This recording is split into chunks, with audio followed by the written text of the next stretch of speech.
Jacob Turner stepped into the store, drenched from the rain, but no one noticed.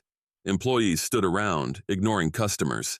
Shelves were empty, frustration filled the air, and kindness was nowhere to be found. This was his company, his legacy, and it was falling apart right before his eyes. But then at the last register, one cashier did something no one else dared to do.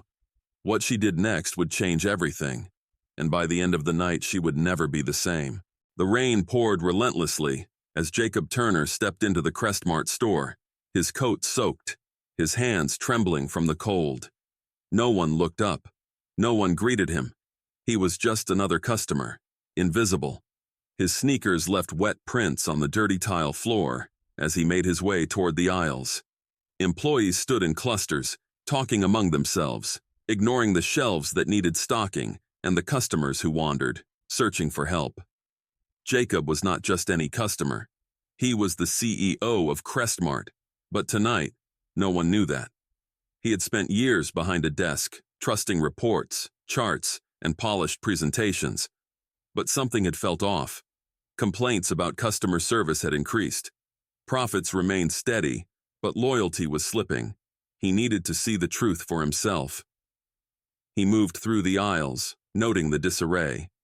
Shelves were half empty, price tags were missing, and the floor was littered with stray receipts. A mother struggled with a crying toddler, glancing around for assistance that never came. An elderly man squinted at a label, his hands shaking as he tried to read the fine print.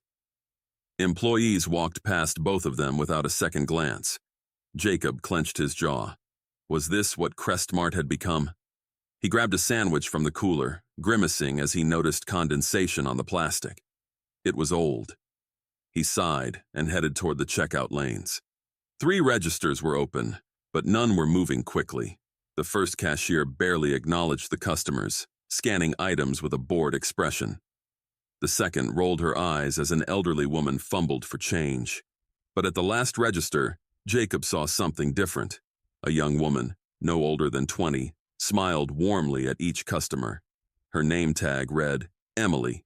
She greeted every person, helped bag groceries, and even joked with a little girl clutching a stuffed rabbit. When an elderly man struggled with his wallet, she waited patiently, reassuring him with a gentle voice. Jacob stepped into her line, watching closely.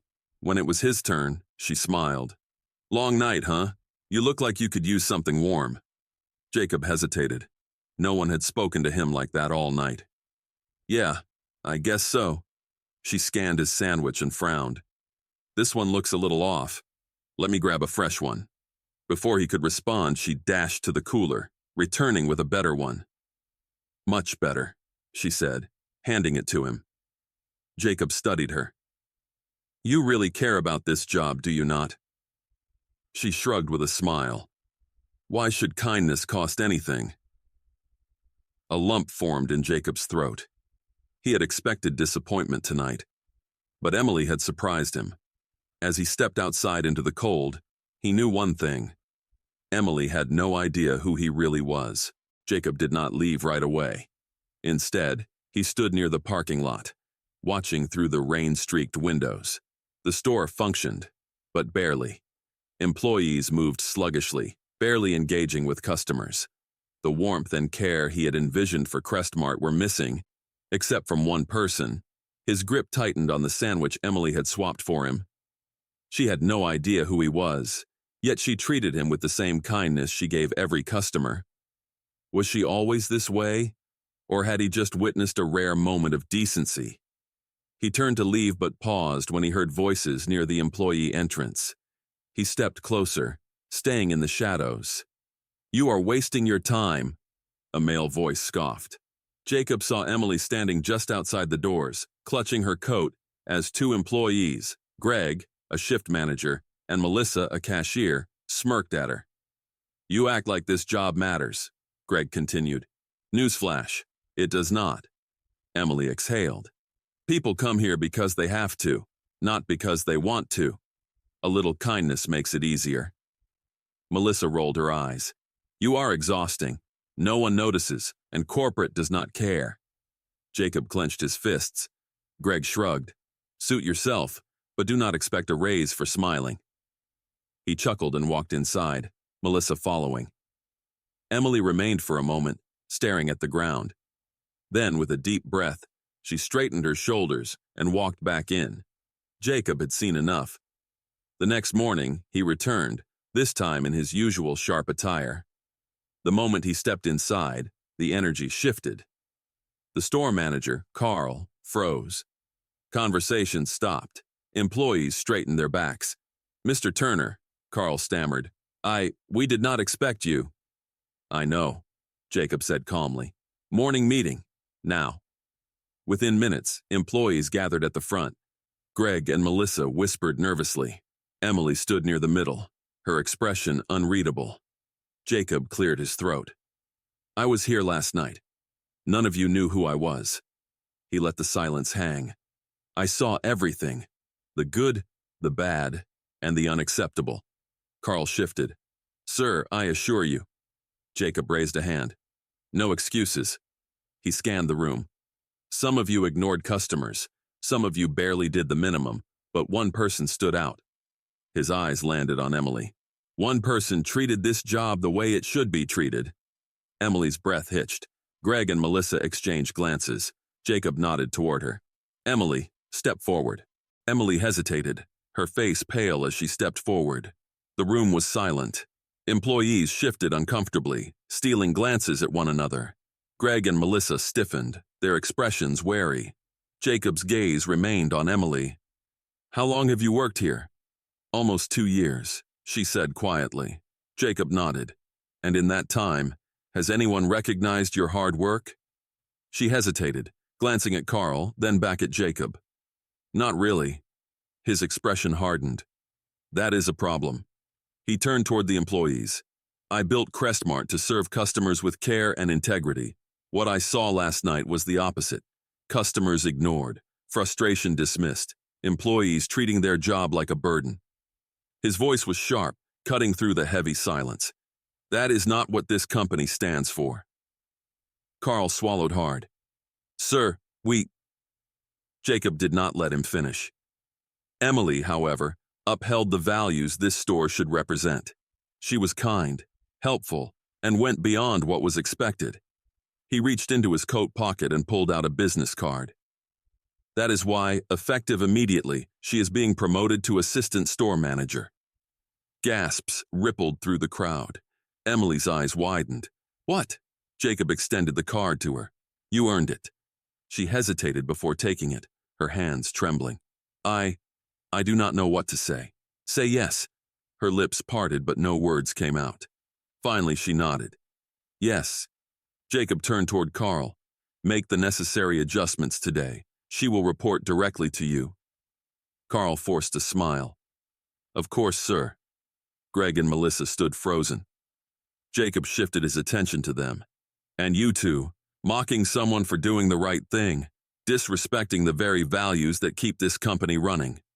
His expression was ice. "You are both on probation. One more failure, and you will not be working here anymore." Greg stiffened. Melissa looked away. Jacob scanned the room. "Let this be clear. Change is coming. Customers deserve respect. Hard work will be recognized. Those who refuse to adapt will not last here." The tension in the air was thick. Employees exchanged nervous glances, realizing that the way things had been was no longer acceptable. Jacob turned back to Emily, his expression softer. "Why do you care so much?" She hesitated, then took a deep breath. "When I was little, my mom worked at a store like this. She always told me that the smallest kindness could change someone's day." She looked down at the card in her hands. "I guess I just wanted to be that kind of person." Jacob felt something tighten in his chest. He nodded. "That is exactly the kind of person this company needs." The meeting ended, and employees scattered, murmuring among themselves. Emily remained in place, staring at the business card in her trembling hands. Jacob watched her closely. She had not asked for recognition, yet she had deserved it more than anyone in the room. Carl stepped forward, forcing a smile. "Congratulations, Emily."